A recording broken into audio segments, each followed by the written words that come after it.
Greetings, various denizens of the internet, and welcome to the Pirates in Pyjamas co-stream of Day 2 of the North American Summer Series. I'm over here with Jace PT, and we're going to be bringing you Pirates in Pyjamas versus Afterlife. Yeah, and Pirates in Pyjamas are currently sitting very pretty.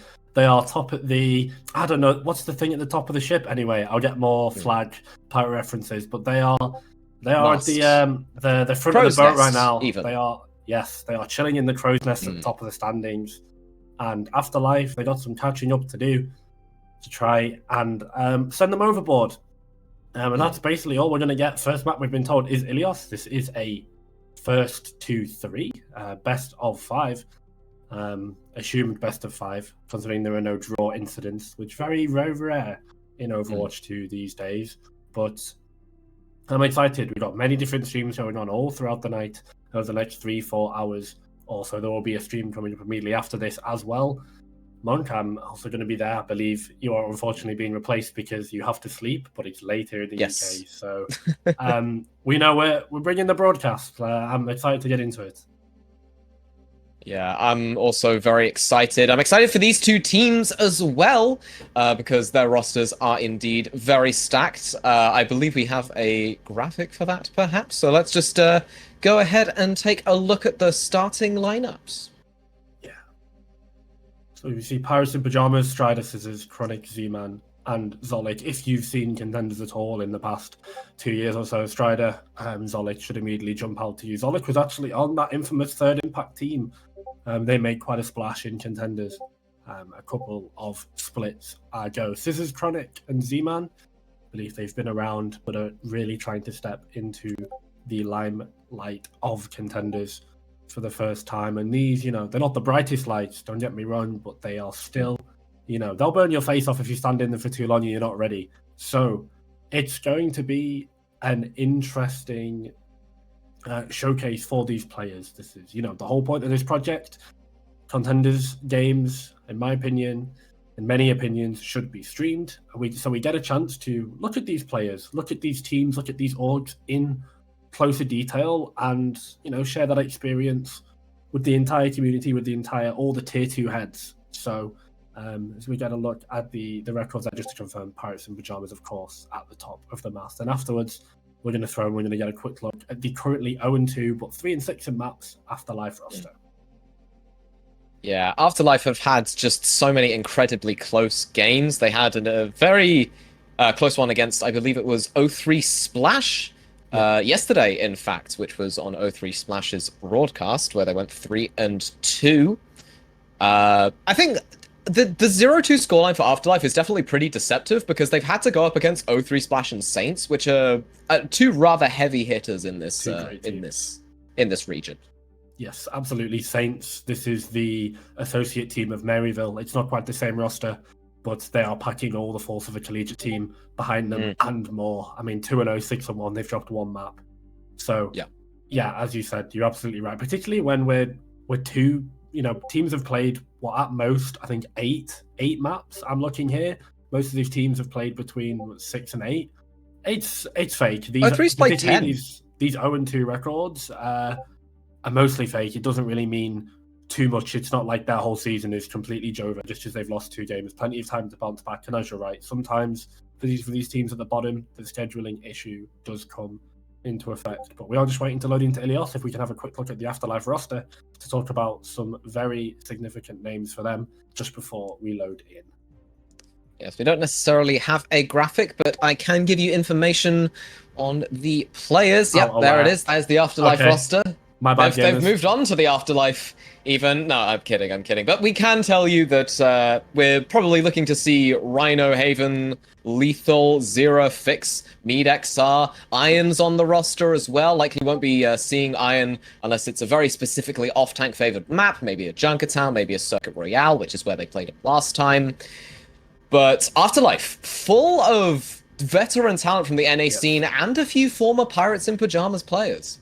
Yeah, and I think the important thing there is veteranship, because there are players that have floated around Contenders that have been screwed over by roster locks and whatnot. So these players have been around the block, and they're trying to fight as hard as they can in Tier 2 to really stand out. Rhino is a name that anyone should be familiar with, was on Odyssey way back in the day on that roster. And even before, Rhino was once a 13-year-old prodigy, I think level with Sugar Free in terms of that. Okay, like by Overwatch League Season 8, if we get there, this kid's going to pop off. But what Rhino does bring now is he's just been around the game for a while and has seen it evolve. And same with Lethal, to be fair, who's always bounced around tier 2, had a short run in the Overwatch League, the London Spitfire, did not quite manage to advance his game to the next level, but will still be probably one of the best players, if not the best player in the lobby today. Lethal is, I believe, probably not playing on ping. They're probably still in NA, to be fair, considering that's where the Spitfire are going to be located for Overwatch League. Lethal on ping on NA at like 4 a.m, like 160 ping from Turkey was a problem. So Lethal on low ping is going to be an even bigger problem. Lethal is cracked. Yeah, very, very dangerous. Yeah, then you'll only see the lineup with you put the Rhino on the Winston, Lethal on the Sombra, and Zero on the Tracer. It does tend to swap around every now and then. We did see on New Queen Street, we saw Haven come in to play the Sombra for Lethal's Tracer. But enough of that. Our first map for the day will be Ilios. It will, and I just think Sombra Tracer, Funky, it's just going to be standard dive. This is the meta right now. Our supports in Overwatch 2 are unfortunately playing Dead by Daylight, so good luck, have fun. You will be getting unstealth, you will be getting catapulted on. Tracer, Sombra, Winston will be in force. It is about these backline trades. Both of these teams looking to effectively take down the main supports, the main bulk, the main sustain of the composition as quickly as possible, so they do not have a greater chance in the late fight. And from there, it's just about which team does it the cleanest. If we look at these comps to start out, Strider, though, is going to be going for their infamous preferred Wrecking Ball. And on this map, I think particularly it's not the best point for Wrecking Ball, but I don't mind it. I think it's okay. Scissors on the Echo is going to provide a nice little interesting 1-2 compared to Rhino and Zera on that standard, very traditional Winston Tracer. Yeah, and Scissors, we saw last time we saw Scissors play, has a very mean Echo in the back pocket, so very curious to see if they can have impact on this map. Strider just looking to catch Afterlife perhaps on the rotation. They've spotted out the Sombra, goes for the slam, Transfer gets away though. Yeah, it's just about finding the all-in for Strider and Scissors. Their comp is all about trying to get as many in as possible. So Z-Man's on the Kiriko as well, they're just going to look for that. Afterlife, they can play slower and take space. As I say that, Rhino's being chunked out really hard here. Yeah, just forced to jump away there. Pirates have commanded so much space here that Afterlife haven't really been able to set up a dive. And to be fair, who would they dive even? Pirates in Pyjamas very close to capping first here, but Strider has been hacked. The point foot will go through, but still no picks on either side yet. Lethal is very low HP, but will likely get themselves nice and healed up. Still all to play for. It's still just sort of a waiting game. The triggers are waiting to be pulled any second. Zera's got the pulse bomb already. Think if they can stick that onto Strider on the back, it might just be the go button, but Afterlife, they're really circling for the kill. Yeah, and Stone just about caught out there. Rhino picking up that melee final blow, and with that, Afterlife will be able to flip the point and start getting their percentage ticking up. But Z-Man picks off Zera on the flank there. 2 quick kills coming in, actually. This was a lot of circling, a bit more of a chess match between both of these teams. But now both traces for this break might not be long for this one. They do nice damage boost. Scissors gets the pick. And now, yeah, both supports just instantly fall over. This was a great fight from Pirates in Pyjamas. Scissors, okay. That damage boost on the Echo is potent, to say the least. Pirates in Pyjamas flip the point, going into this next fight with 5 ultimates in the bank, Jace. Yeah, it's just about the EMP, I think, for Afterlife. It's going to be the perfect way for them to get themselves back on the board. I would assume Lethal is probably hiding in invis compared to the backline, but I think any scouting material is good. Okay, the ping comes in onto the Echo. Is he going to go for it? Oh, he is, 100%. He's angling for it. Tosses the Translocator up in the air, gets the EMP, finds both of them. The Jai just about comes in. Lethal able to get that final tick of damage onto Zolik. Scissors is going to use that Echo duplicate onto the Winston to try and cause some havoc in the backline. Rhino going to pop the Primal Rage, disrupt Strider as they go for their dive of their own. Scissors still looking for it, has the Primal now on the Winston here, gets anti-naded, forced to disengage as the duplicate fades. Yeah, and all the cooldowns come back to the Echo, though. Scissors falls low. This fight is still not over yet. Pirates in Pyjamas looking to flip it. That's a decent kill onto the break, but you've traded out your tank for it. Lethal's going to find Stone, and Scissors is going to take out Fix. Zolik gets the res off onto Strider, however, so it's looking good for Pirates in Pyjamas, not least. But they have had their Echo taken out of the fight, and Z-Man doesn't quite escape in time. It's just going to be a stalling game, but unfortunately the point does get flipped.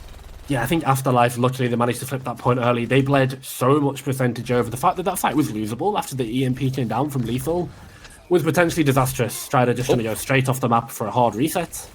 But luckily for Afterlife, as I said, they committed the EMP at the start and it wasn't clean. They didn't just insta-win, but now Lethal basically has the EMP ready to go again. And I talked about it a little bit at the start of this map, these two compositions. Afterlife have the slower composition. They've got Rally, they've got EMP. They get to dictate the pace, and more importantly, they get to slow it down. The reason they should slow it down, well, they've got control of the point. They can just bleed this up to 99, maybe try and win with a nano late. They certainly can. Zolik's going to be taking a little bit of early poke there. Z-Man a little bit pressured out. The way that you deal with these, you know, Echo Mercy comps is that you go after the second support and it just leaves the Echo for dead. Scissors immediately taken out there, followed swiftly by Strider, who just rolls straight into that pulse bomb. Afterlife, very economical fight from them, I'd say. They're definitely only committing the EMP pulse bomb. Nice stick from Zero as well onto the Wrecking Ball. If there's any opportunity for Pirates in Pyjamas to come back in that fight, Strider was it. That is the cornerstone of their engage. That is the main pillar at which they use, and once Strider falls, the rest of them just come tumbling down to Pirates in Pyjamas. They're coming up on ultimates, but Afterlife coming up to 99 on the point. There's got to be a touch, and I think Strider might just get hacked for it. Yeah, the touch does get, you know, contested. There is contested on the point now. Stone is going to be looking for that backline. Unfortunately, does get taken out there by Lethal, who just beams him down. Scissors is going to have to come up clutch with this duplicate, or Strider's going to have to find something with these mines, because otherwise Nano Boost goes out onto the Winston. It's going to be a Primal Blade coming through here. Just absolute havoc on the point. Oh, Rhino. God, wow. Absolutely crazy. Afterlife's control of that recontest was so good. The EMP hit perfectly the fight before, and they just had the Primal and the Nano ready to go. Man, Rhino's Primal control there was so clean. This was like perfect jump management into like the double smash tech as well. You could see Rhino's camera turning as he was jumping in as well to maximize the hitbox of the punches, to more importantly push the Pirates in Pyjamas supports into that corner. And I think Afterlife, they had to wait a bit. They had to be really patient. We saw that at the start, but once Pirates in Pyjamas rotated into them, there was only a couple of, shall we say, lanes in which the Wrecking Ball could go. And when you've got Sombra and Tracer running around, particularly when you've got Lethal and Zera on those picks, man, Strider just couldn't do anything. Yeah, seems like Pirates in Pyjamas, they're going to swap up their comp now, going for the Kill Winston composition with that Reaper Sombra combination. Rhino's going to have to be playing exceptionally careful here. He really is. Pirates in Pyjamas maybe should look to rotate. They can take a lot of space here. They want to try and take it away from Rhino, but you're absolutely right. The Winston is the target. Let's see how quickly they can burst him down, if they manage to do it all. Pirates in Pyjamas, they're just going to try and take it slow, force the Winston to engage onto them, which is not necessarily the plan. Nice art. It's very low there, Scissors. Just about able to escape, but all that focus fire is going on to Rhino, who just about manages to get away with the jump. Pirates in Pyjamas, they're going to catch that point first again, but Zero has found Zolik for it, and it should be swiftly flipped if Afterlife have their way. Yeah, so this composition that Pirates in Pyjamas are playing reminds me so much of the six-man composition that Shanghai used in Overwatch 1 to completely dominate. Speaking of dominate, Strider falls, Scissors as well. So Afterlife has bit back here, and I think it's mostly just thanks to the poke that Lethal was able to put out 86% on Bob and counting. Zera gets a counter hack too, and Pirates in Pyjamas, they flew close to a bit close to the sun there. Funky Monda. I'm not sure what happened. I felt like that was a one fight, and Afterlife now come away with the point. They've got Nano to go to, EMP coming up, Bob also online. That's big for Autocon. Yeah. I feel like that's the sheer power of, you know, chucking a dynamite on a rotating brawl comp, because up until, like, basically now, Lethal was outpacing Z-Man on the Coalescence, which has just been swiftly used. Rhino could not get away. Pirates in Pyjamas, they're just going to be happy to take that, flip the point. One ultimate used. It was just the one ultimate, and they killed the Winston. That was the goal, right? Take down the monkey, and the monkey goes there. You need the Winston for that follow for the EMP. As the Bob comes in early, they're just going to throw this to point to try and gain control in this room. Early EMP from Zero. The Winston's going to come around the back. Lethal's going to toss out the Bob straight onto point, put some pressure down there. Rhino has the Primal Rage. It's going to be nanoed instead, so they don't have to use it. Strider, very low HP, but the point does flip again, and Pirates in Pyjamas, they're on the back foot, corralled into this tiny little room. But Stone has the EMP, goes for it. Fix just about hacked out there, but it's actually Stone to fall there. Sound Barrier not quite fast enough. Rally out from Mead as well. It's going to be the annihilation from Strider to try and finish this fight off, but I don't think it's going to work. I don't think it is. I was questionable about the EMP. Did Pirates in Pyjamas manage to live through it? But they give up point control. All of them are corralled into a small choke point, and when they walk back out, they're just annihilated by Lethal's Error and Rhino. Nice nano from Vix as well to keep that Winston alive, keep him nice and healthy, and completely unfazed by all the aggression walking onto him by the pirate boat crew.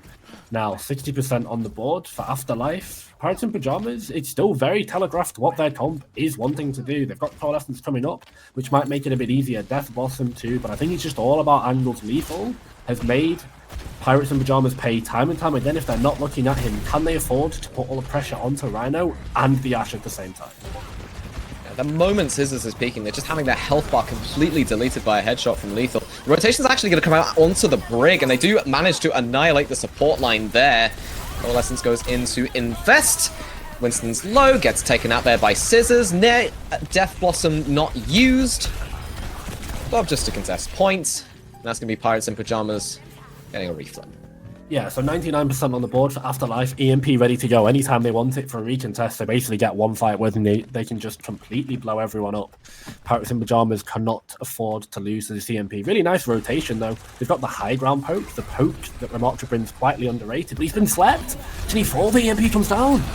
Yeah, EMP out as well. Scissors are going to go for the Desperation Death Blossom, but there's literally nobody there. Rhino's going to pop the Primal Rage as well. Zero's going to be cleaning up in the kill feed. Scissors just about finding Mead, but it's going to be Rhino uncontested on the point, going to be able to flip it for Afterlife, sorry. It's going to go into overtime, Jace.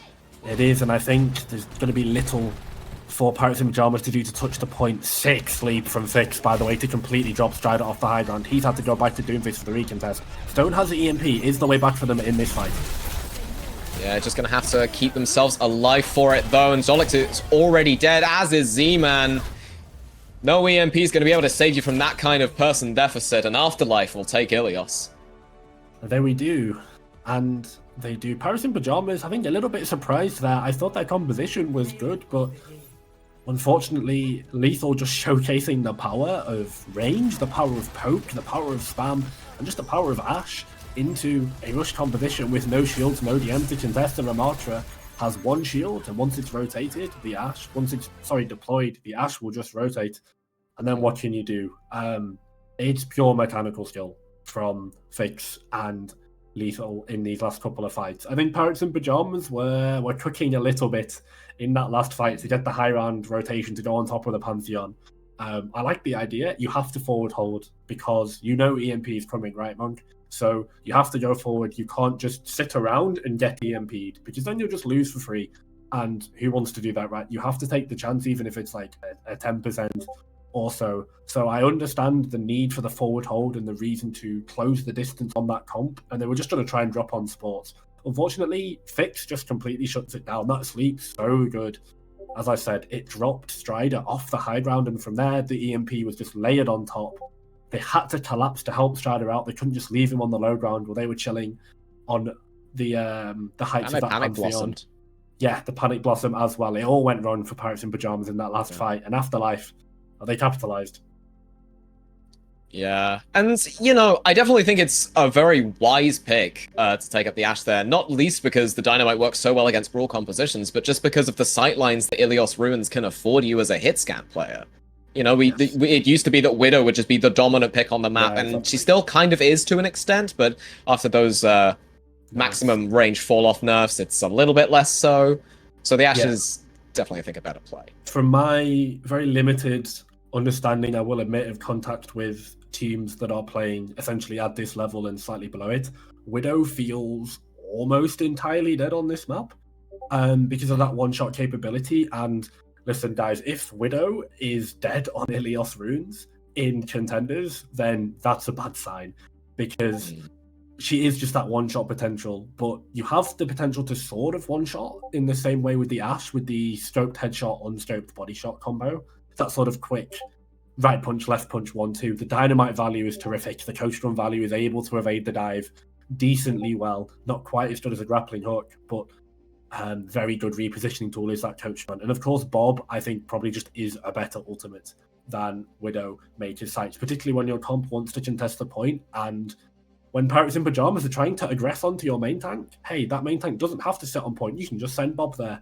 And whilst they'll burn him down very quickly, it buys you a couple of seconds to get Bubble back, to give your Winston armor so he can go back in. And it's these small windows that Ashe just provides so much more than just her ability to kill someone from the map, from across the map, completely uncontested. It was that dynamite value that really helped Afterlife come back in these fights against this rush comp. Yeah. I'm going to be honest, after a certain point, I start to question the Reaper pick. Maybe, you know, you might want a Tracer there instead just to keep Lethal a little bit more contested. But no matter. It's all in the past. We're going to head over to Midtown now. It's Pirates in Pyjamas' pick. Let's see what they have in store for us, Jace. We shall see. They seemed to be fans of the Wrecking Ball composition. And then when that didn't work, they went over to the Ramatra. So I'm interested to see. But I think if you're Afterlife, I think you're kind of fine. They were very solid to play Ashe Tracer, to play Lethal on this Ashe, and to play Sombra Tracer. So I think if you're Afterlife here, Monk, you're like kind of chilling. This is a map you've probably practiced a lot and you have experience. I'm not quite sure of their individual record on this map, but considering how they played on Ilios, I think this is a fine translation. Yeah, certainly, and especially if you might be expecting a Brawl composition out of Pirates, which, you know, you're not. If they pick Midtown, they're probably not going to play Brawl, given what Lethal just did to their entire team. But, you know, maybe still Afterlife do have a good dive in their back pocket, and, you know, dive has been something that Pirates in Pyjamas, I think, struggled with a little bit in their last game.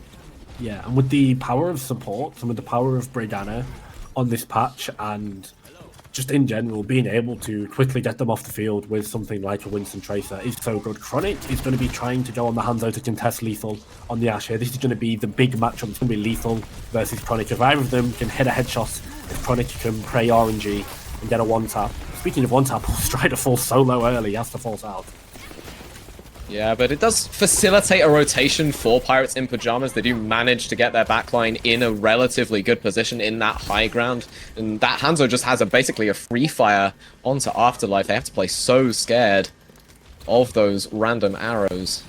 Yeah, and Lethal completely respecting the sightline. Look how far back they're playing. This is similar to the opening fight in Ilios, actually. It's just a chess match for positioning. Both of these teams trying to force a cooldown or two. Strider falls low again. Can they peel him up? Just barely, I think. Because of that pressure that Chronic is able to put down, Lethal can't really quite get the angle, and just Strider can just sit on that high ground, get themselves healed up. Scissors can go in with that pulse bomb. He's going to find Fix with it as well. Strider going to collapse in onto Lethal. It's just the Brig left. Strider's going to be more than happy to clean that one up. And Pirates in Pyjamas going to take first point. And this is such a different type of dive that we're seeing in these first map and 1/10th, shall we say, compared to dive that I saw in Overwatch 1. And hey, if you're tuning back into Overwatch Esports or Overwatch Contenders for the first time in, 6, 7, 8, 9 months, welcome back. The game is different and it is yet the same at the same time. Both of these teams really playing so slower. Like, the go button for that dive was the pulse bomb out from Scissors, and we know it charges quickly, but never it's the primary. You've got it for your first dive. And essentially, Afterlife just managed to once again force Pirates in Pyjamas into a kill box, into that back room, and say, okay, it doesn't matter that we don't execute the cleanest dive. You're all stuck in here. You're just going to die anyway. Yeah, Zero was going to attempt the same thing with their pulse bomb, but I think Zolek just about got the shield onto it in time.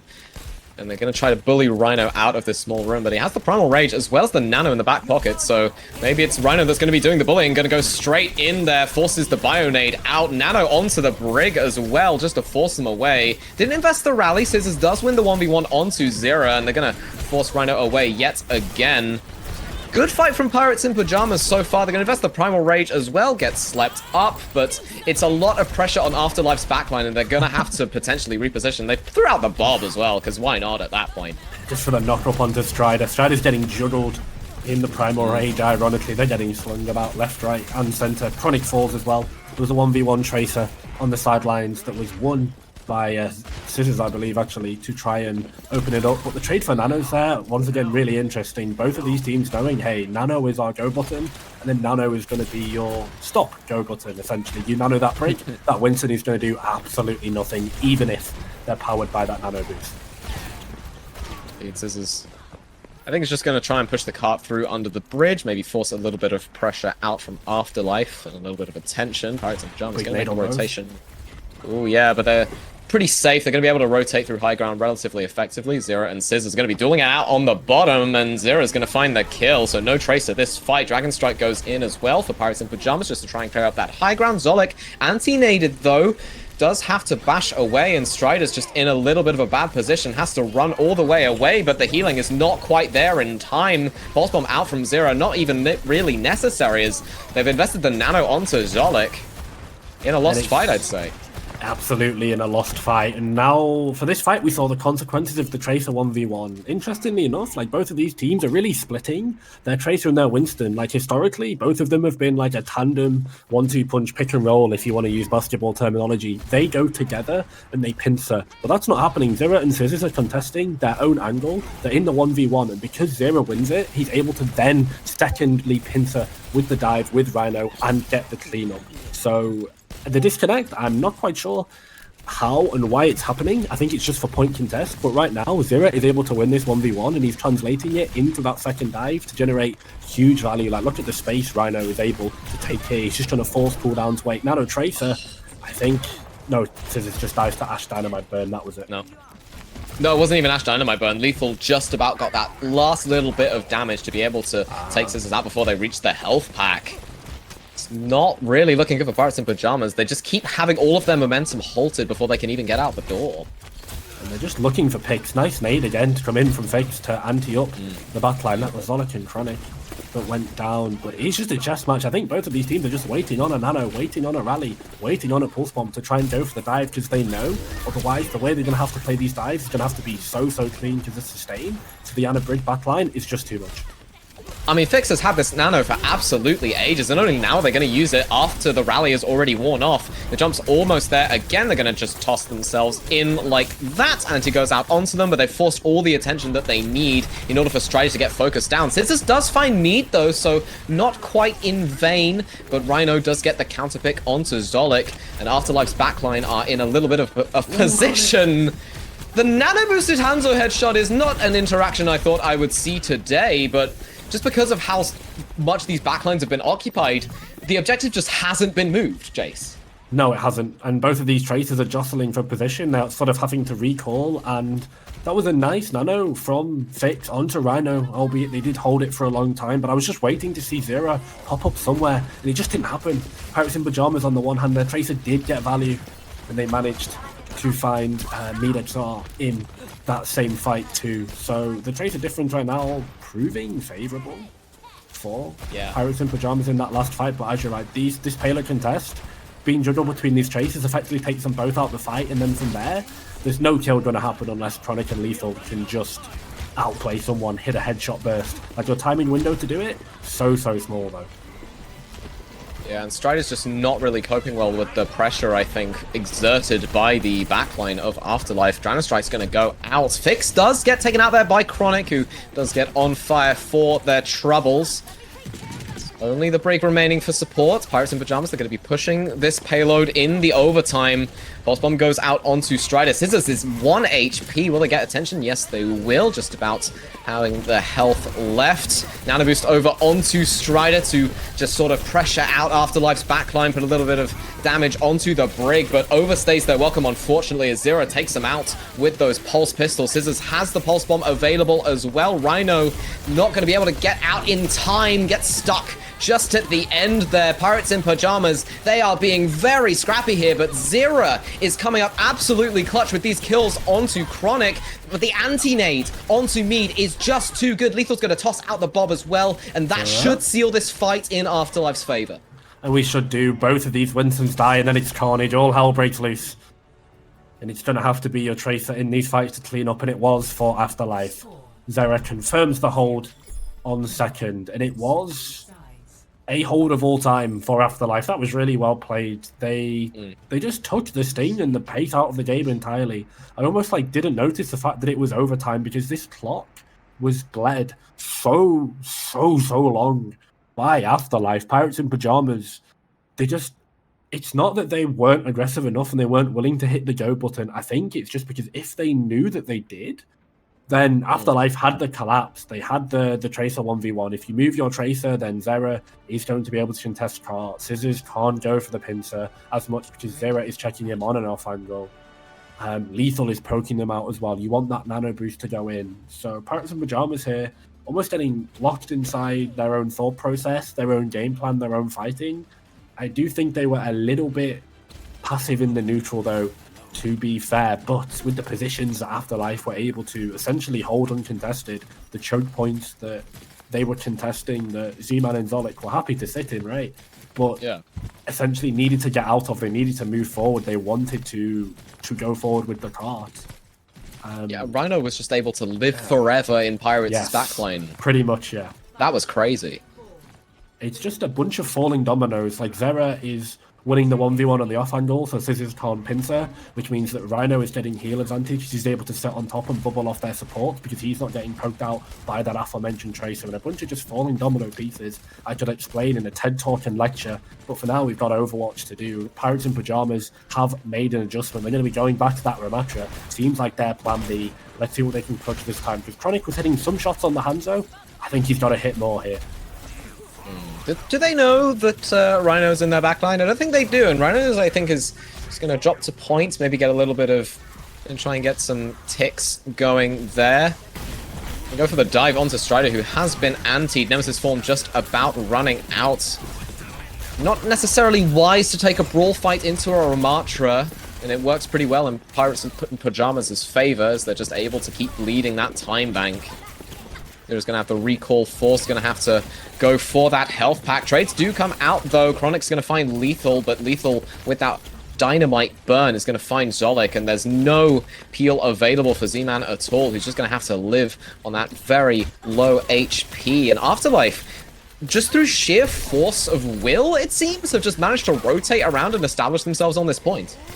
It looks like they have. Getting the pick on Zolik is big, because then Z-Man is more uncontested. Great sleep that onto the Ana.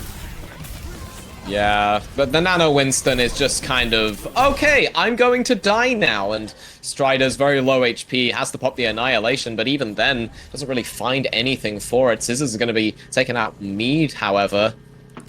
Pirates are still trying to hold this for as long as they can, but Afterlife, they've just gotten their second pick. Sure, Rhino's pretty low, but they've got an Ana to pocket them, and they're, going to build up Nano again relatively quickly. Oh, that's a lovely Brink recall animation cancel there, though. But again, Afterlife. They got it. It's been held. Oh, and has the rally's been committed? Pirates in Pyjamas, they've just sort of swarmed them off the point. I think the respawn advantage just came on big for Pirates in Pyjamas here. This Ramatra really hard to move.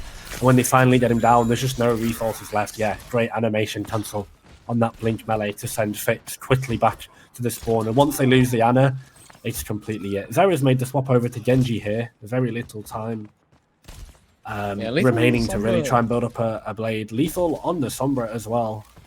There's some interesting adaptations. I think Sombra Genji against his composition, I think your damage is very, very low in a sustained fight. But I mean, you're playing dive against Rush, so you're not looking to sustain fight anyway.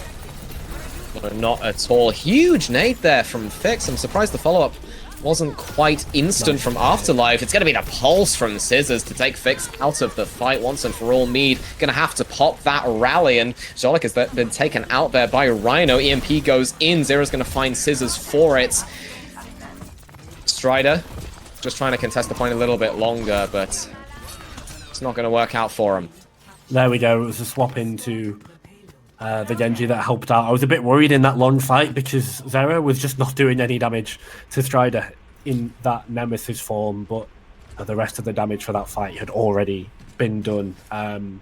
Great dive from Rhino and Lethal. More importantly, big EMP scissors. Loses the off angle, and this is going to allow, hopefully, Afterlife to try and get a free rotation to the high ground, or at least try and move their supports forward.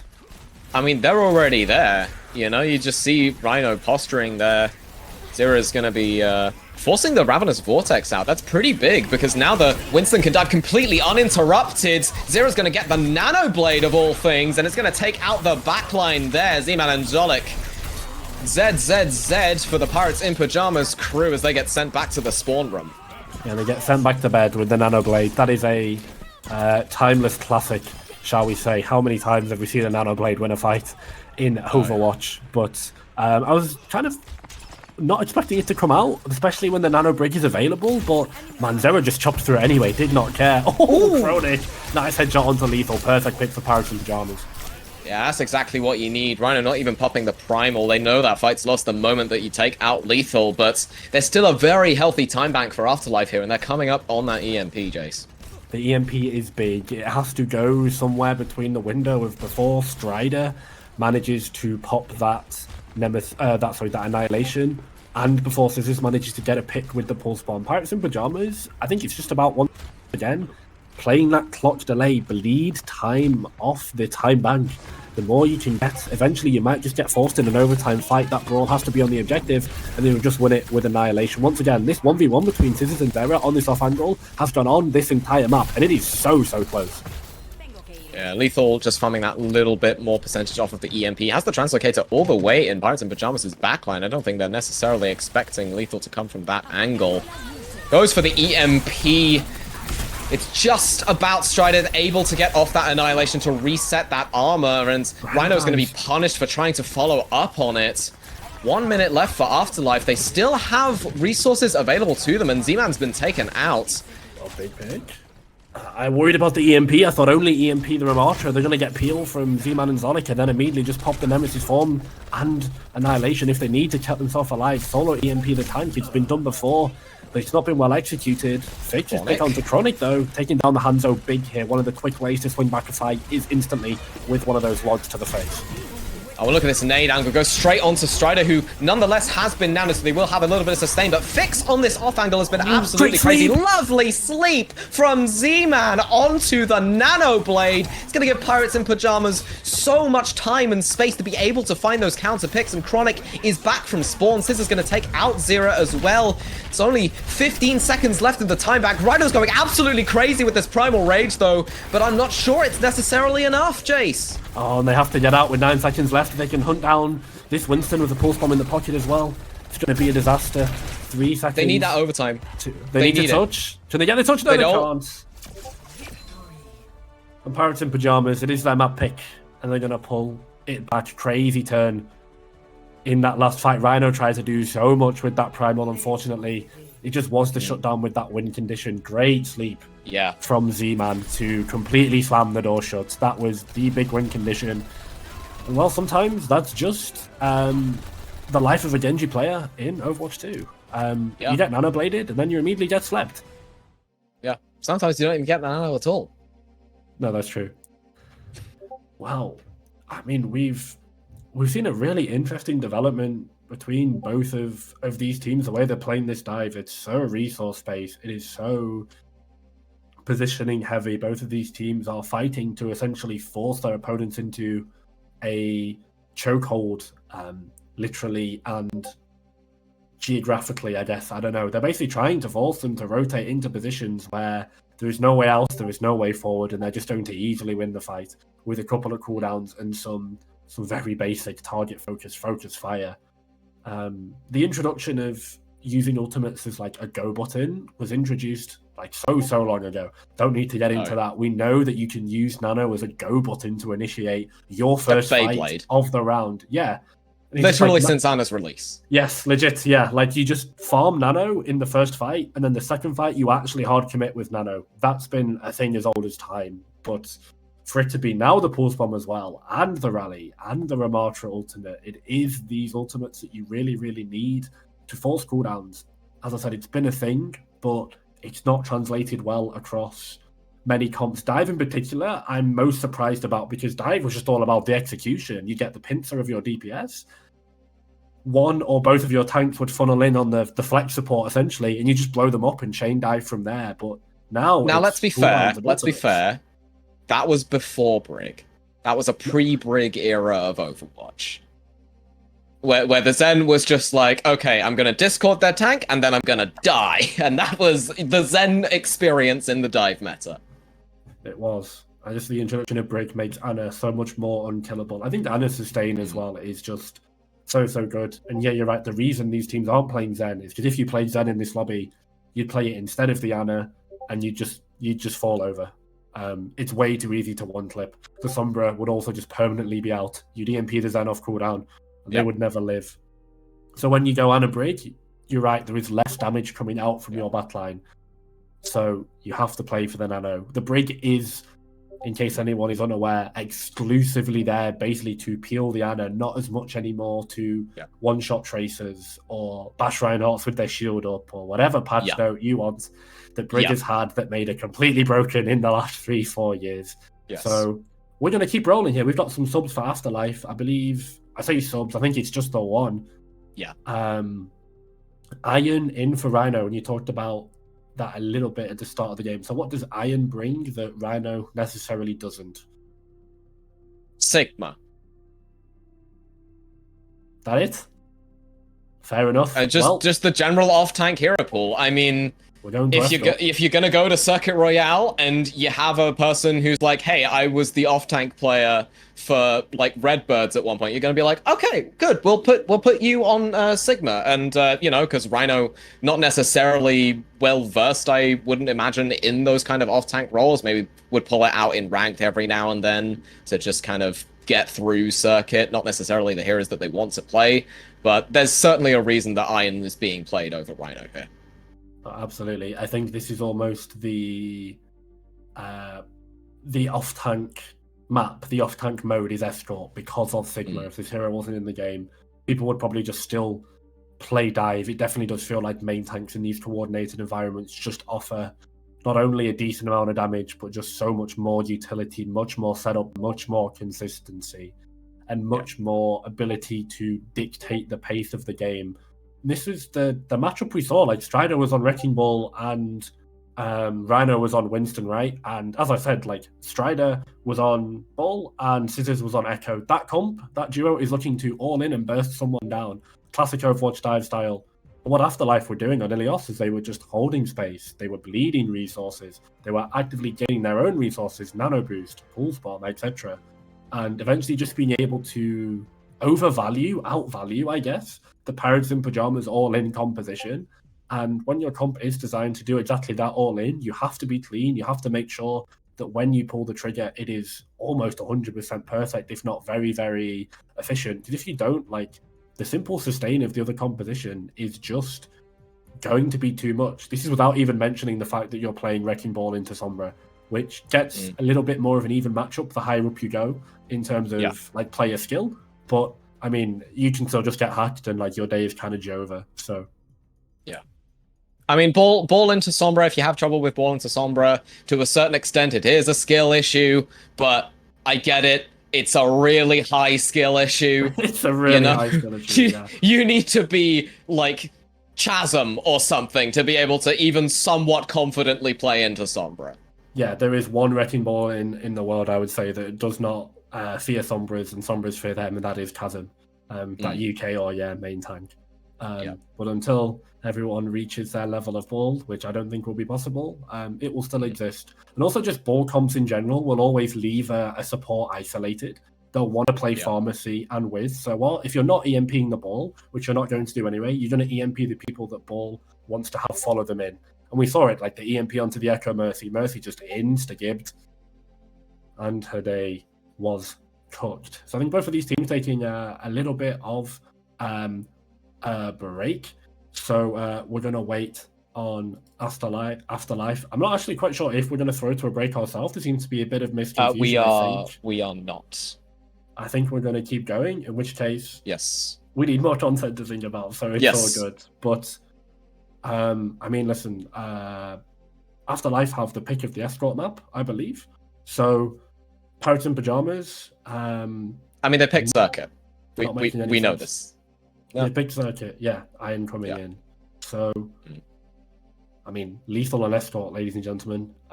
This is going to be the big issue, the big problem that Pirates in Pyjamas are going to have to solve.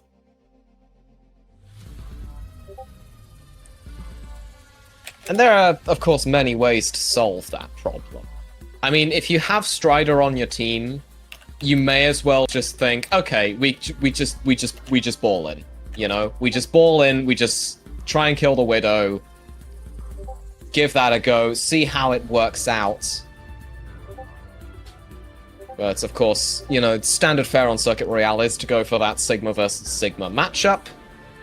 So, you know, we'll see how it goes, I guess. Yeah, no, We shall. I mean, no, you never trust the attacker spawn, but also Strider's on ball, so. Exactly. Strider is going to be pulling out the ball. I mean, in a composition that fundamentally lacks CC because they prefer the range and damage. Wrecking Ball on this map? I mean, I don't know, but if anyone could pull it off, Strider would be one of them. Yeah. But on the flip side, you're on attacker spawn, but also, you know, they're going to be playing Bapzen Widowmaker, which is perfect for Wrecking Ball. So we shall see. It appears that Pirates in Pyjamas really do value that Ramartra as a plan B option. That's not going to be available here, and their plan A is to mirror Afterlife. And with Iron in on Sigma, let's see if Strider can cook on the Flying Dutchman. We shall see. This is going to be a really interesting tank matchup, as much as these snipers are probably going to dominate the kill feed. Yeah, I mean, Lethal's already had a little bit of health chunked down there by Chronic. It's worth noting this is post fall-off damage nerf Widow, although I think that's pretty much common knowledge at this point, so they're going to have to be a little bit closer to each other in order to get that one shot. It's actually going to be the Hanzo, the first to find the kill. Fix just not quite hiding that moon-sized hitbox well enough, but Lethal's going to get the counterpick onto Scissors. Iron was in a little bit of a rough shape there, but was able to kite away just about. Going to be a little bit of a stalemate at this corner as everyone waits for their players to respawn. It is just about trying to get those one-shots back. Afterlife need Fix back, and Pirates in Pyjamas need Scissors back to contest these off-angle. Storm Arrows is going to be not only a great answer to chunking down these tanks, it's just going to be a good answer to the Widowmaker as well. This Widowmaker versus Hanzo matchup kind of even, but when Lethal is hitting shots like that, it is not close. That is Lethal 2-0 in the 1v1 versus Scissors so far. Oh, and another one onto Strider. Is it going to be a third? Yeah, it's going to be a third. We're gonna see a fourth? Yeah, we're going to see a fourth. Lethal. Clues in the name, guys. Come on. Yeah, absolutely. If anyone needed proof that Lethal is still a shooter, there you go. Absolute crackhead on hit stand. So good. And as I said, doing it on what I believe is low ping, because they're probably still in NA, and honestly looking out here for a bit of revenge. I'm not going to talk too much about their recent departure from the London Spitfire, because I just think it's quite frankly disrespectful and puts a bad light on a player that has been around this scene for so long and is so good, particularly in Tier 2. And right now they're firing Afterlife to a very solid hold on this map. A minute 58 left on the clock. Pirates in Pyjamas, this swing from Z-Man with this window has to be big. They need to fire everything into this, otherwise Lethal might just kill them all again. Yeah, I sort of wanted to take a little bit of a note to just point out the gap in ultimate charge between these two Sigmas. Iron has already had it for ages, and Strider, you know, just coming up on it now. Iron's going to pop it, in fact. Lift somebody up there. Iron's going to go for the rock, but unfortunately, doesn't quite get out in time. Chronic is going to get that window plus discorded headshots. But neither tank is in the field now. Pirates in Pyjamas just looking to push this payload across the corner, but Fix is going to find Scissors. Okay, the rare pick from the Zenyatta onto the projectile. I mean, both of them projectiles technically. But Zenyatta in this matchup, I think very rarely you see them peek, because that happens. If you peek a sniper on Zen, you're not the quickest. Your hitbox is very, very unforgiving in terms of getting headshots, and particularly when you're firing logs like Zera did, they're off they go. Interesting to note though, Mead kept hold of that window. Both of those Sigmas were instantly traded out, but it was Chronic's headshot through the window to ultimately chunk them down. Afterlife did it without window, so now they've got the window to go. They're going to have high ground advantage as well. 44 seconds left on the clock. We're going into potentially a final fight. They're going to have a way to mitigate this Baptiste lamp thanks to the flux that can come out from Strider for Pirates in Pyjamas, but Lethal falls. That's a big pick. Chronic finds the all-important kill. And they didn't even need to trade infosights for it. Strider's going to go for the Flux there onto Zero. It's just going to be healed up through it, but the Dragon Strike is going to come in. Oh, that was very close. Iron almost got rocked into it, but Zero's going to find Chronic with the, I think, the body shot through the window with the Sonic Arrow. That's a interaction that you don't often see. Lethal's going to pop that infra sight, just giving Afterlife a little bit more of an advantage, and they are going to need it. Iron, the only person standing between Pirates in Pyjamas and capping the first point, is just going to be stalling for as long as they can. Goes into overtime as well. Chronic is going to pop the infra sight as well now here. And Lethal doesn't have it in response. Remember, he used it earlier. Sigma Flux goes in for Iron, just about immortality fielded, and Lethal's going to find the headshot into Z-Man. Zola gets taken out as well. The BAP window, not quite enough for Pirates in Pyjamas, I don't think. And Afterlife going to be cleaning up house.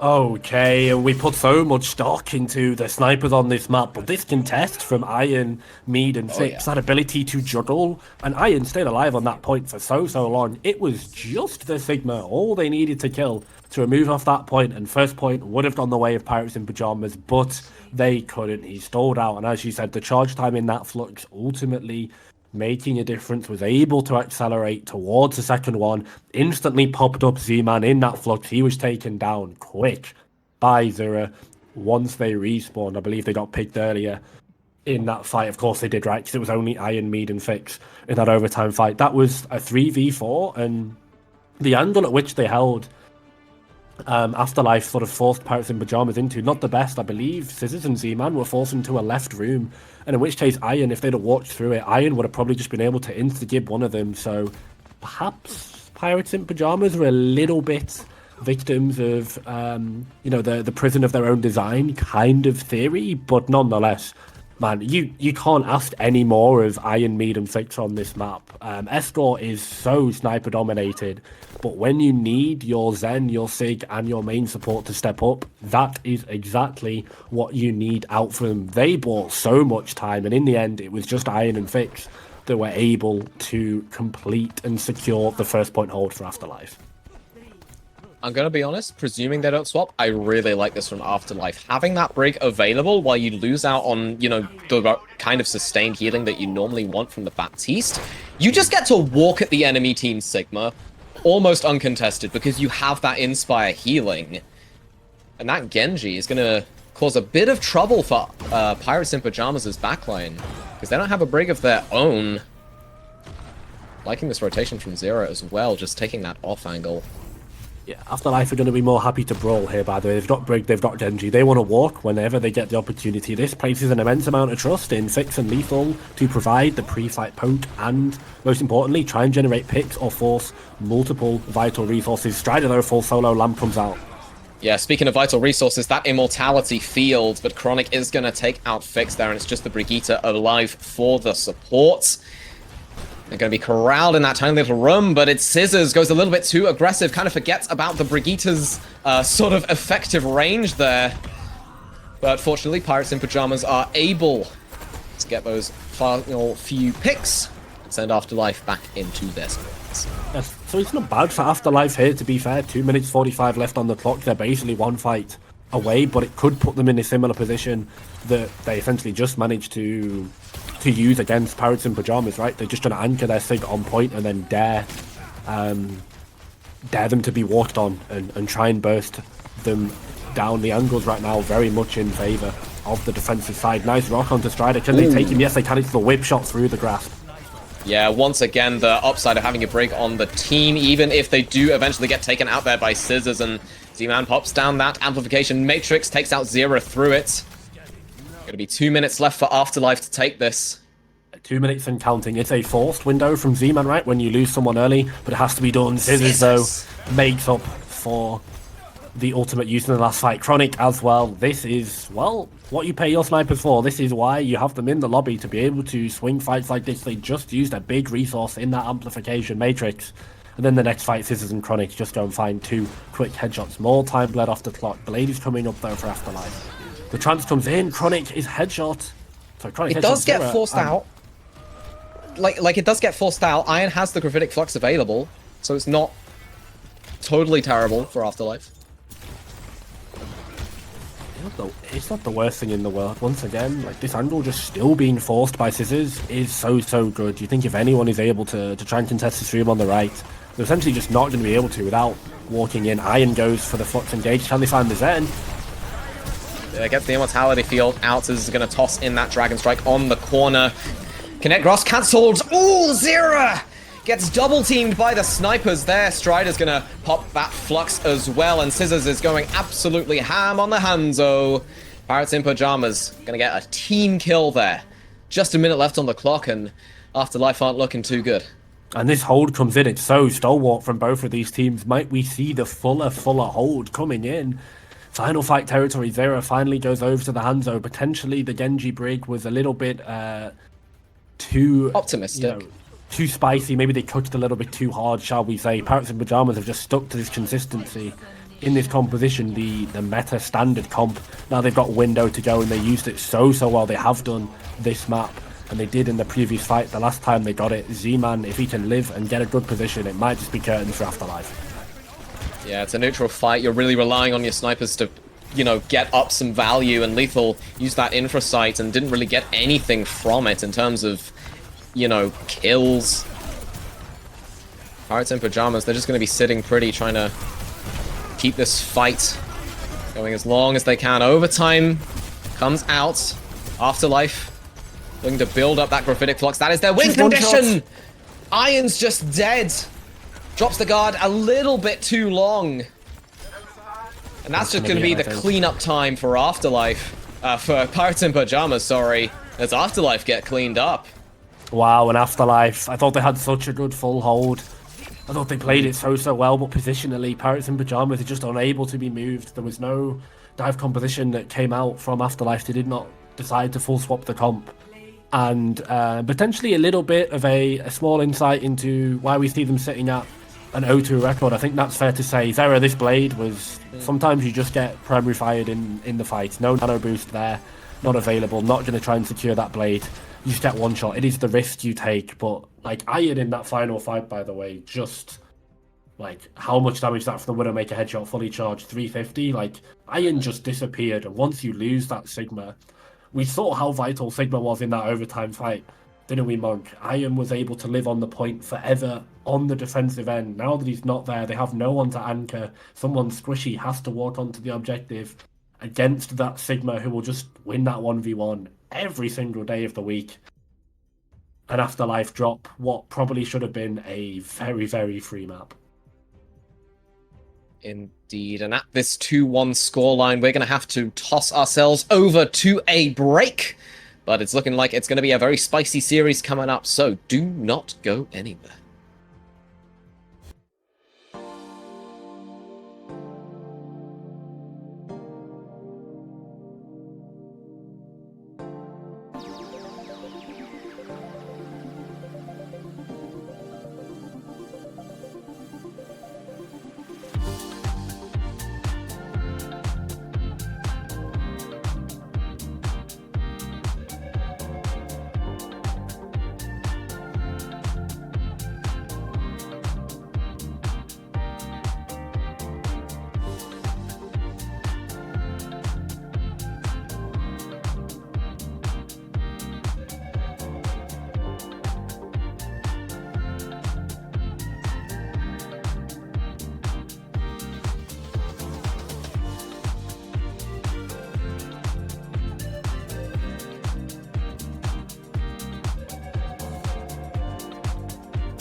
Welcome back, everyone, to the Pirates in Pyjamas North American Contenders Summer Series co-stream. I am Funky Monk. Joining me is Jason. We're about to go into an Esperanza push map. Pirates in Pyjamas. It's match point for him. These match point. This is the first of three. There is no room for error now for Afterlife. They're going to have to rattle off 2 in a row. And even if they Pirates in Pyjamas drop this map, they're going to get a map pick of probably a control point. Yeah, and then we're going to go from there. But I would assume Rhino has been subbed back in. They're going to Esperanza, and it will open up options. Esperanza is exactly this. It is options. You can play dive, you can play rush. Now, what do we know from this series so far, Monk? Pirates in Pyjamas have got a solid plan A, and then they've got a plan B. That Ramatra comp, I think, should be more of a plan A for this map. I would say start on the Ramatra comp because of its ability to contest point and just ultimately win the first fight or two with being able to quickly build into that annihilation. But we've seen so far both of these teams. Sometimes when they cook in the kitchen, they can not quite burn it, but they can turn what should be a good medium rare into a well done. So a little crispy. Yeah, couple burnt ends. Some people like the burnt ends, though. You know, some people do. Unfortunately, these burnt ends are being reviewed by the top Metacritics. That's not us, but basically, there's no room for error. And speaking of cooking, Doomfist, unfortunately, I think Strider might just get hatched by Lethal and potentially one shot. So let's see, shall we? Good luck. Yep. Could be potentially a very short first fight. But that also depends on whether or not Strider wants to walk forward whatsoever. Yeah, immediately hacked out there by Lethal. Gonna be a lot of posturing from these two teams. I think posturing is it. But if Strider, once that hack is down, once Lethal has to be forced out, they might just slam that go button literally onto Mead and Fix. But oh man, if you play Doom and you load into Bridge Sombra, I wouldn't be happy. Strider just down instantly. I would not be shocked to see Strider just immediately swap to, I guess, Ball if you're going to be really set on running this Brig Zen. No, it's going to keep going with the Doomfist. All right, this is serious cooking from Strider. We shall see. I mean, you are going to rinse every resource in the game. Unfortunately, when you're dead, Zira and Lethal are just going to go on your backline like this. Seaman and Zolich are so squishy. We talked about Zen in this composition, in this meta, how you can quickly fall over. Strider falls over again. Yeah. Zira tries to get the 1v1, give him the 5k. It is hyped out though. But Afterlife, they're just accruing free percentage on the barricade at this point. Yeah. And I will give Strider a little bit of credit. He got back very quickly. Not quite quickly enough, because Z-Man was already dead at that point, but Z-Man's dead again. That's unfortunate. I think this is pretty much free forward spawns for Afterlife. I think so, and this would be pretty illegal at 8 minutes into the game, and Afterlife have already secured barricade. Now, I will say, with push, something I'm sort of slowly trying to figure out, and I'm sure I'll write an essay or someone else will write an essay on this, is sort of the value of your lead gets less valuable over time. Like, 85 meters compared to 60 meters is almost essentially the same thing. Those meters after a certain point get less and less valuable, but you have to spend more and more resources to go orbs. They trade pull spawns though, both of these supports down. Is this the way back for Pirates? Yeah, it's pretty good. Scissors managed to take out the entire backline of Afterlife all by themselves, but again, forward spawns are there. They're going to be getting back into the fight relatively quickly, and Strider's just going to be glorified bot escorter, it seems. Now Afterlife are down resources on this recontest. Pirates in Pyjamas, they are only going to walk to barricade. Zero gets a big pick, man. Z-Man has been dead first 3 out of these 4 fights, it feels like. And in that other fight, it was Strider, right? So Pirates in Pyjamas not doing a fun time living, and Z-Man is on Moira. Nice. Let him cook. Cooking is, I mean, the ship's kitchen is aflame with all sorts of scents and odors, and you know, we'll wait and see the finished product. Chronic does get Lethal, but I'm concerned. Listen, I don't regularly see Moira break it in top tier play in competitive organized sort of play outside of, like Moira one trick. But we shall see. I don't mind it individually into this matchup. Have a pretty good time at cancelling that Sombra hack, that easy damage mitigation. But the EMP comes in, it's so good. Yeah, Strider's just going to have to escape with the Meteor Strike. He's going to try and find value on 23 HP. Doesn't even find a final blow onto Fix with it. That's heartbreaking if you're Strider. Maybe we'll see a swap, potentially. Okay, very determined to stick this one out on the Doomfist. Afterlife, going to be trying to clean this fight up. Pirates in Pyjamas, even though, you know, Afterlife haven't got much past that 72 meters, Pirates in Pyjamas, they've only got 2. Listen, guys, that comp will work eventually. I swear. Chronic just needs EMP every fight. Lethal ahead on EMP charge currently, but Afterlife has got a wealth of ultimates to be able to. Look, Pirates in Pyjamas, they can't even really take control of the bot, which is the position it puts their Doomfist in. Zera takes down Chronic, one of the linchpins of this composition. You'd think the Sombra hack is the go button. That's been completely cut out. And Afterlife, I think you're just going to retake control with Rhino investing the primal. Yeah, Scissors does find Lethal though, so that's a decent pick there for Pirates in Pyjamas. They could make something of this, but Afterlife, they just have so many ultimates in the bank that they might just pop them out to live this fight. Scissors goes for the Pulse Bomb, unfortunately doesn't find a kill. Nano Boost now onto Rhino's Winston, forces the fade out of the Moira. That's a good, you know, use of the Moira pick there. And Z-Man's very close to the Coalescence as well, so we could see Pirates in Pyjamas re-engaging with that. The Coalescence, I think, is going to have to be big. It's not quite, hey, the defining reason why you pick Moira in this composition. It is that fade. Let's see how aggressive Z-Man decides to get. Healing Orb. Oh, it's very aggressive. Bashed out of it, unfortunately, and the combined damage from the rest of Afterlife's focus fight was just a bit too much, and Zera's going to find the Pulse Bomb kill onto Strider, picks up the kill onto Zolik. Pirates in Pyjamas, they got 7 meters now. And they were 6 meters before they got back onto the barricade, so they're crewing slowly. But unfortunately, yeah, I talked a little bit about how the barricade sort of advantage gets less and less, and how you have to expend more resources. Essentially, the closer you get to spawn, the more meters you accrue. But Pirates in Pyjamas, there we go. Finally, they've made the full comp swap. Strider, the plan B, the Ramatra comes out. Let's see how they do. Lethal's got EMP, but you think eventually this comp is going to try and take over.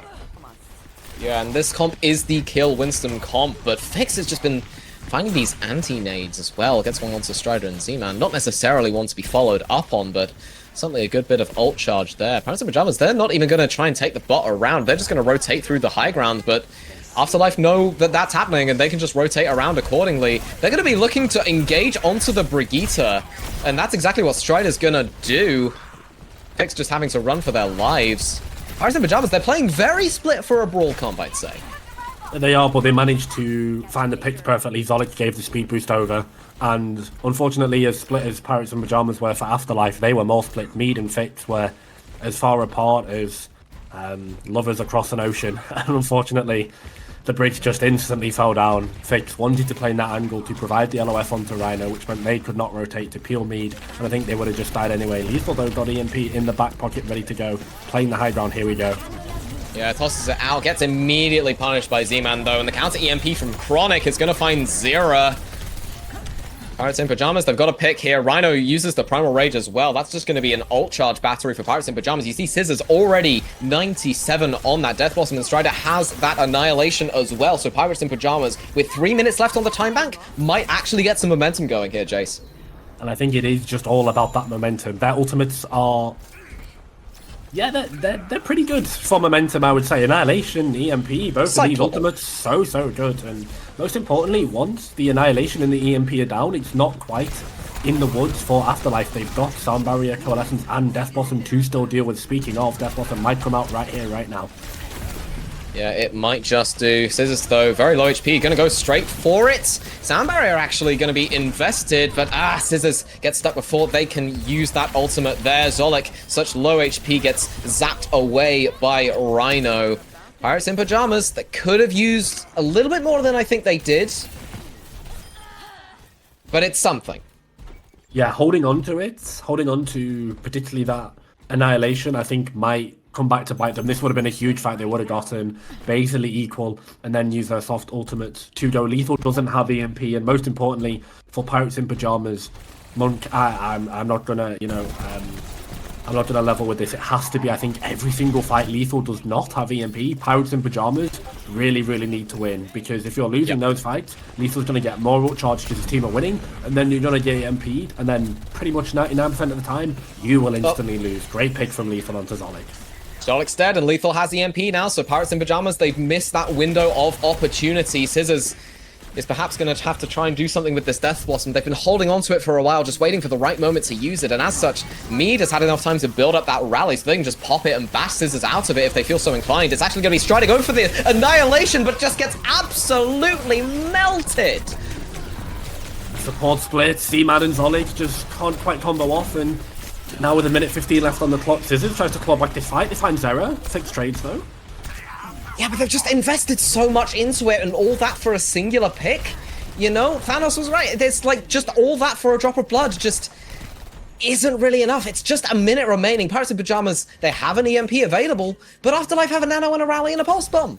Yeah, I think unfortunately Thanos' other philosophy of everything perfectly balanced is definitely not going to case in this game. Afterlife's ultimate advantage is so heavily favoured in their side. 40 seconds left, but hey, you can't EMP and combo follow up with the nano if Rhino is dead. Pirates in Pyjamas, they've been given a lifeline here as Rhino falls. Yeah, Strider's just so low there, has to get a little bit healed up there. Nano Boost goes onto the Brigitte as well. I think Pirates in Pyjamas going to be relatively happy with that unless Z-Man dies there, which unfortunately Zero manages to get the pick, finds it onto Zolik as well. I don't know who was supposed to stop that, but clearly they didn't have their monitor plugged in, unfortunately. Scissors, 1 HP, ended the Wraith there. 15 seconds left for Pirates in Pyjamas. They've still got the EMP, and Afterlife have less ults than they used to. But it's going to have to be a miracle from them. Interestingly enough, that they are actually deciding to walk the bots. Afterlife here, but man, Zera completely takes over in that final fight. The final blows coming in from the Tracers so quick, so clean, slammed the door shut for Pirates in Pyjamas, and their composition was definitely one of all time. I think they got onto the right one in the end, but unfortunately they just ran into too many EMPs, too many nano boosts, and Zera on that Tracer. The overtime wick is not even going to fully start, and Afterlife are going to tie up this series. We're sending and we're going to a map 5. That was pretty rough to watch. I'm not going to lie. Yeah, I'll be honest. I want to try and understand the theory behind it, but unfortunately, I think, listen, it's not quite as open and shut, cut and dry, I believe are the sayings, as it is in the lower levels of the game and levels that essentially we're used to casting, right? Like you can play Sombra, you can play Doom into Sombra Brig, but it's like, why would you? You know, like you could run barefoot through a bunch of hot coals to do your 100-meter sprint in the Olympics, but just do it on the normal track instead. Like you're just making life way more difficult for absolutely no reason. Yeah, that analogy is probably lost on a lot of people. It didn't really make sense, but nonetheless, Pirates in Pyjamas just making their life difficult for themselves. And listen, I know they were 6-1 in maps coming into this, but now they've dropped 2. That is double 1. My maths education in the UK was just good enough to be able to figure that out. So, and Pirates in Pyjamas, I don't want to say they've dropped 2 easy maps, but that map, they were once again locked in a prison of their own design. Strider was kind of hostaging the lobby on Doomfist. It was winnable. They just needed to play. It was somewhat winnable, I'd say, from like the 3 minutes left in the time back mark onwards. I think it's just kind of a shame that Pirates in Pyjamas, they only really got their momentum going in that latter half of the game, and that's after Afterlife had already just battered them so hard, forcing them to swap the composition they wanted to roll out on in the first place. Yeah, and the meter difference in the end, I never quite know what to call it, but the difference in the distance, there you go, was 20 meters or so, and particularly I think it was. Yes, obviously we'll just ignore the Doomfish shenanigans or whatever. Yeah. I didn't agree with it, whatever. But nonetheless, like there was a fight where Strider did not decide to commit the annihilation, and I think the fight was split. There was a disconnect likely between the Lucio and targets, and they decided to hold that annihilation. And it's really easy to sit here as the third person perspective, as the caster, and say, I think they should have just gone for it. But realistically, losing control of the barricade there, as I said, you know that you're going to get EMP'd in the next fight or the next fight and a half, basically. So why not? Like, your map might just be over there anyway. you have to try and at least get close and go from there.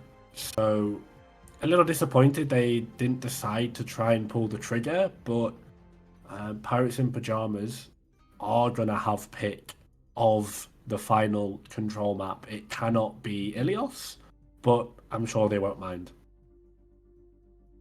Yeah, I don't think they'll mind that at all, given that they, did lose that as their first map.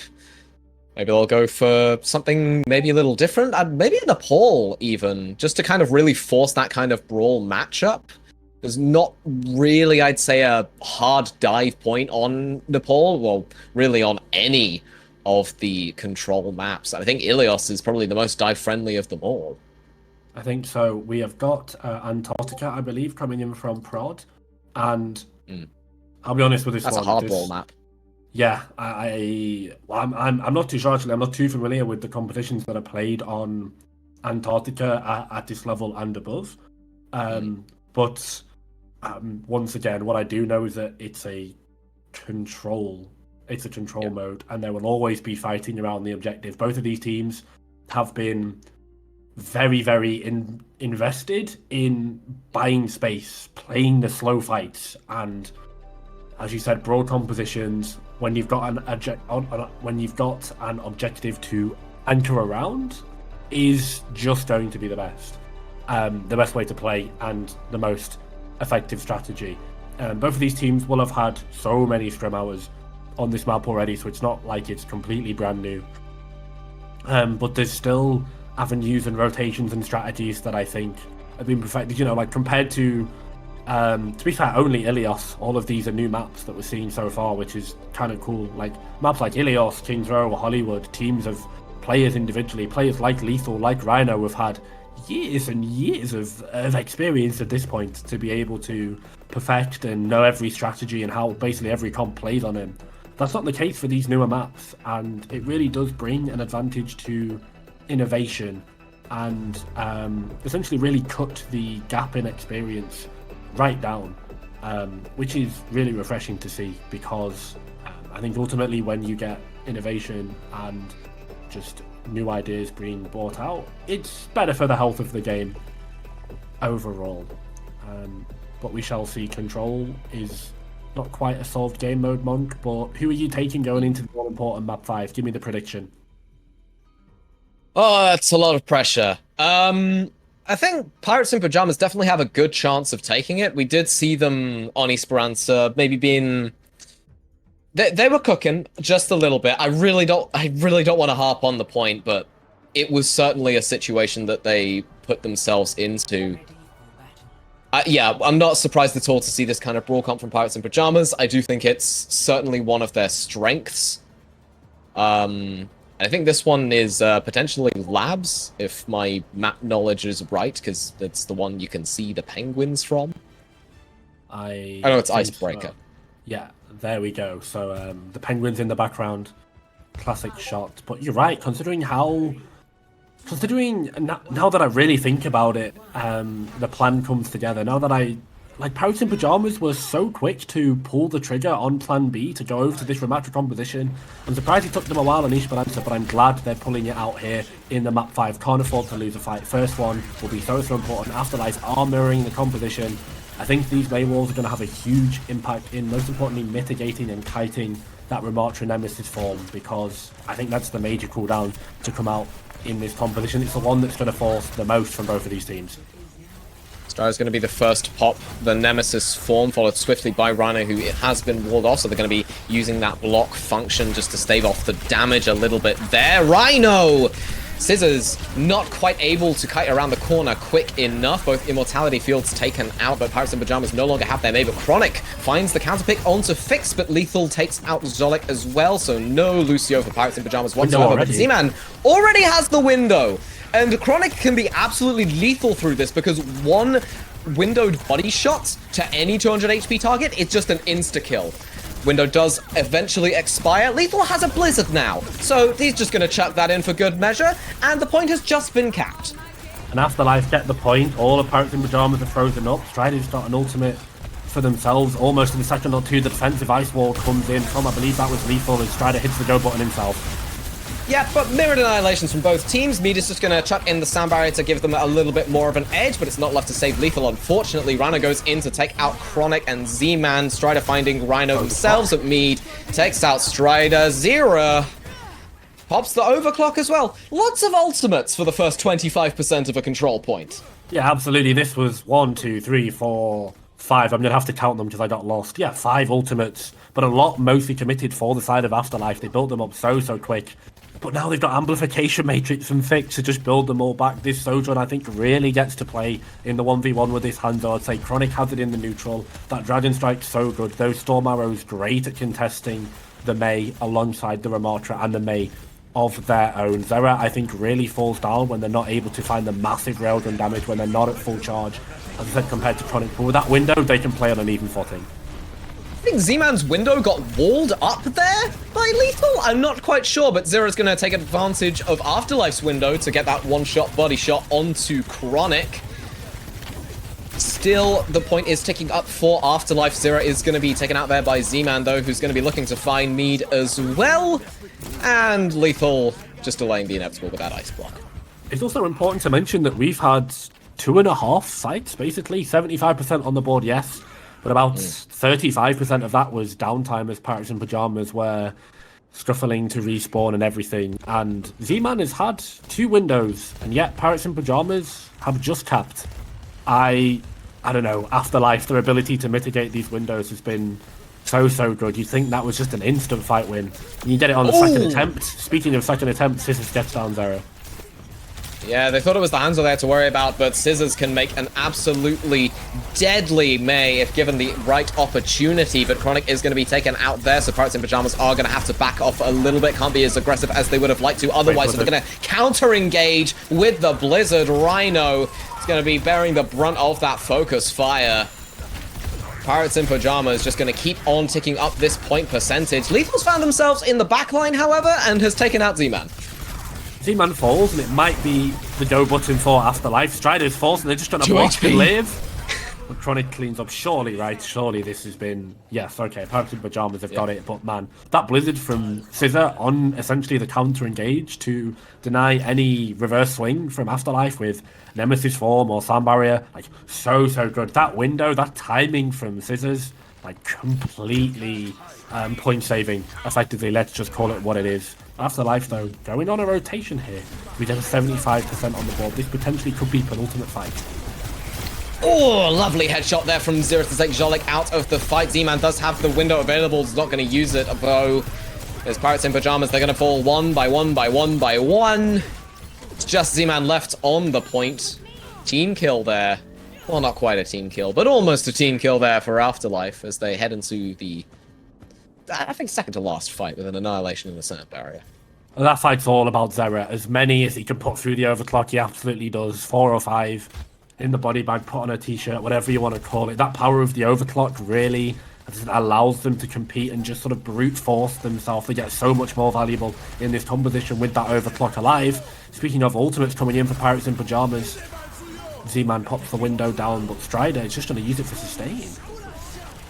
Yeah, and that's rather fair enough. I think they forced the Nemesis form out very early as well. That Ravenous Vortex as well is going to make Xing Point very difficult for Strider, and it's that which allows Zera to get that final blow with that railgun, and nobody is able to touch nor willing to face Strider.